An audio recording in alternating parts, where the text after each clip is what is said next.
اسلام کی خوبی اور اسپرٹ یہی ہے کہ اگر آپ درست ہیں قانے نہ ہو جائیں، دوسروں کی درستگی کے اوپر توجہ دیں. آپ اچھے ہیں، آپ کے ساتھیوں کو بھی اچھا ہونا چاہیے. آپ اچھے ہیں، آپ کے پڑوسیوں کو بھی اچھا ہونا چاہیے. آپ اچھے ہیں، آپ کے شہریوں کو بھی اچھا ہونا چاہیے. یہاں تک کہ اچھائی کا یہ سلسلہ آپ کی اپنی توانائی جتنی ہے اسے آگے بڑھانا یہ آپ کی ذمہ داری ہے. برادران گرامی، تاریخ اسلام میں اسی ایک چیز کو اہمیت نہ دینے کے نتیجے میں، اسی چیز سے غفلت برتنے کے نتیجے میں واقعہ حائلہ کربلا کا ظہور عمل میں آیا. نماز پڑھنے والوں کی کمی نہیں تھی، حفاظ قرآن بھی بہت زیادہ تھے، لیکن وہ حفاظ قرآن یہی سمجھتے تھے قرآن ہمارے سینے میں محفوظ ہے، ہم نے بڑا مرتبہ پا لیا ہے. نمازی بھی تھے، اتنے نمازی تھے کہ آپ تاریخ میں پڑھتے ہیں اور علماء سے آپ سنتے ہیں کہ کربلا میں متوازی طور پر 2 جماعت کی نمازیں قائم ہو گئیں. یزیدی لشکر بھی باجماعت نماز، اور فرزند رسول کے ساتھ جو چھوٹا سا لشکر ہے وہ بھی باجماعت نماز. گویا ان میں سے کوئی چیز ترک نہیں ہوئی تھی. ترک کیا ہوا تھا؟ امر بالمعروف نہی از منکر، جو معاشرے کی اصلاح کا اہم ترین ادارہ ہے وہ متروک ہو چکا تھا، جس کے نتیجے میں لوگ یہ سمجھ نہیں پا رہے تھے کہ یہ جنگ جس کو لڑنے والے دونوں کلمہ گو ہیں، ان میں سے کون حق پر ہے اور کون باطل پر ہے یہی طے نہیں ہو سکا. یہ تمیز دلانے والی جد و جہد، اس شعور کو ہمیشہ زندہ رکھنے والا کارنامہ ہمیشہ اصلاح معاشرہ کی جو جد و جہد ہے اس سے مربوط ہے.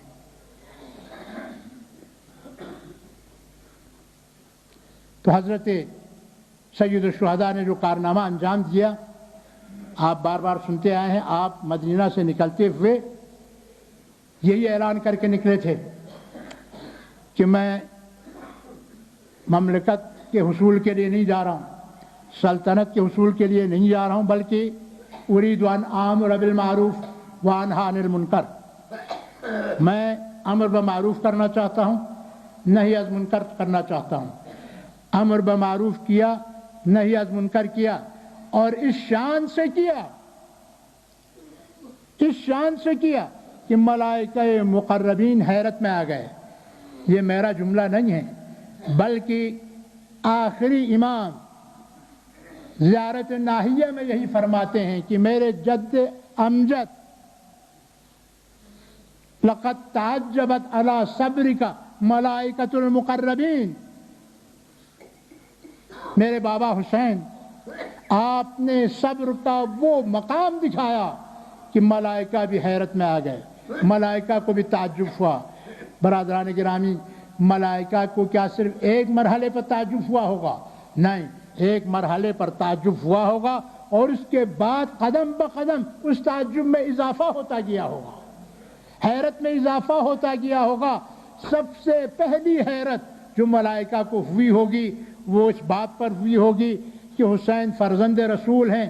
مطالبہ بیعت پر وہ کسی طریقے سے ٹال سکتے تھے، لیکن پورے عزم کے ساتھ اپنے نانا کے مدینہ کو چھوڑ رہے ہیں.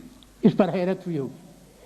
دوسری حیرت پہلی حیرت سے اضافے کے ساتھ تب ہوئی ہوگی جب 8 ذی الحجہ کو ساری دنیا حج کے لیے حرم کعبہ کی طرف آ رہی ہے، اور جس حسین نے 25 حج کیے ہیں وہ بھی پیدل، وہ حج کو عمرہ منفردہ میں تبدیل کر کے عراق کے سفر پر آمادہ ہوا. یقیناً اس حیرت میں اضافہ ہوا ہوگا، اس وقت اضافہ ہوا ہوگا جب اثناء راہ حسین کو یہ اطلاع ملی کہ کربلا کے راستے میں جو کوفہ آتا ہے، کوفے میں مسلم بن عقیل شہید کر دیے گئے ہیں، ہانی ابن عروہ کو شہید کر دیا گیا ہے. لیکن اس کے باوجود فرشتوں نے دیکھا کہ حسین کو اپنا عزم سفر تبدیل کرنا چاہیے تھا. وہ کوفیوں کے دعوت پر اگر جا رہے ہوتے، دنیا نے بعد میں یہی مشہور کیا کہ کوفیوں نے غداری کی.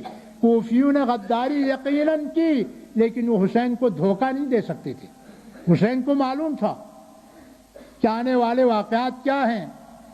فرشتوں کی حیرت میں مزید اضافہ ہوا اور مرحلہ آگے بڑھا. حسین کو گرفتار کرنے کے لیے ایک فوج آ گئی. حر کی قیادت میں 1000 سپاہیوں کا لشکر حسین کو گرفتار کرنے کے لیے پہنچ گیا.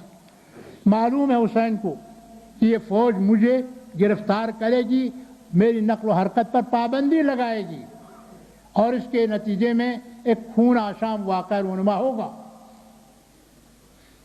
لیکن اسی حسین نے یہ دیکھا اگرچہ یہ میرے دشمن ہیں، مجھے گرفتار کرنے کے لیے آئے ہیں، لیکن یہ پیاسے ہیں، ان کے ساتھ جو جانور ہیں وہ بھی پیاسے ہیں. اپنے ساتھیوں کو حکم دیا کہ جتنا پانی ہے اس لشکر کو پلا دو، نہ صرف انسانوں کو بلکہ ان کے ساتھ جو جانور ہیں انہیں بھی پلا دو. فرشتوں کے حیرت میں مزید اضافہ ہوا ہوگا کہ دنیا یہ کوشش کرتی ہے جنگوں میں کہ کسی طرح سے دشمن کی رسد کو کاٹا جائے، ان کے وسائل کو منقطع کیا جائے، لیکن یہ واحد سپاہی ہیں، خدا کے راستے میں لڑنے والی واحد فوج ہے جس کے سپہ سالار نے اپنے تمام وسائل اپنے دشمن کے اوپر صرف کیے. مزید آگے جو قدم بڑھا ہوگا فرشتوں کی حیرت میں اضافہ ہوا ہوگا، یہاں تک کہ آج 2 محرم کو فرشتوں کی حیرت کی انتہا نہ رہی ہوگی جب حسین نے ایک بے لق و دق صحرا کو اپنی مستقل سکونت کے لیے اختیار کیا. روایات آپ ہمیشہ سنتے رہتے ہیں کہ جب اس مقام پر حسین کا مرکب پہنچا، مرکب نے آگے قدم بڑھانے سے انکار کیا، مرکب تبدیل ہوا لیکن پھر بھی یہی کیفیت رہی. تیسری بار جب یہ ہوا تو حسین نے پوچھا یہ کون سی جگہ ہے جہاں ہم پہنچے ہیں؟ کسی نے کہا نینوا ہے، کسی نے کہا غادریہ ہے، آخر میں کسی نے کہا مولا اس جگہ کو کربلا بھی کہتے ہیں.